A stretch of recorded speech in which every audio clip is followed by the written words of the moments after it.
তো সবাই কি ভাবছো বন্ধুরা? আমরা সবাই ভালো আছি? আমরা একদমই ভালো নেই। কারণ আজকের দিনে দাঁড়িয়ে সবকিছু এমন একটা অদ্ভুত সিস্টেমের মধ্যে চলে গেছে, কারো পৌষ মাস তো কারো সর্বনাশ। কেউ একটা বিমান দুর্ঘটনায় অনেক বেশি ক্ষতিগ্রস্ত হয়েছে, আবার কেউ 10 মিনিটের জন্য বেঁচে গেছে।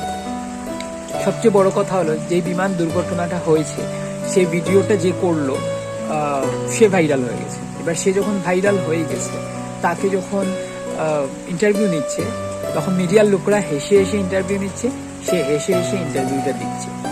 এই ঘটনাটা আমার বাড়ি থেকে অন্তত অনেকেরই অনেক দূর পর্যন্ত ঘটেছে, কাছে ঘটেনি, কিন্তু তারপরও আমাদের খারাপ লাগছে, আমাদের ভাবতে অবাক লাগছে। অনেকে কিন্তু প্লেনে চড়ার জন্য ভয়ও পাচ্ছে, কিন্তু তারপরও আমরা সেটা নিয়ে ভাবছি। আর যাদের বাড়ির কাছে ঘটেছে, যারা এই বিমান দুর্ঘটনাটি রেকর্ড করেছে, সে হয়তো বলছে যে সে জানতো না বা জানতো, যাই হোক।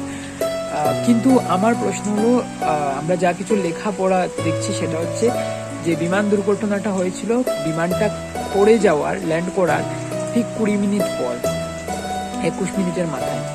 তো ও যখন ভিডিওটা দিয়েছে সেটার মধ্যে সেকেন্ডের মধ্যেই ব্লাস্ট হচ্ছে, মানে সে এডিট করে দিয়েছে। এবার ভাবো তাহলে মানুষ কতটা নিচে নেমে গেছে শুধুমাত্র ভাইরাল হওয়ার জন্য এই রকম করছে।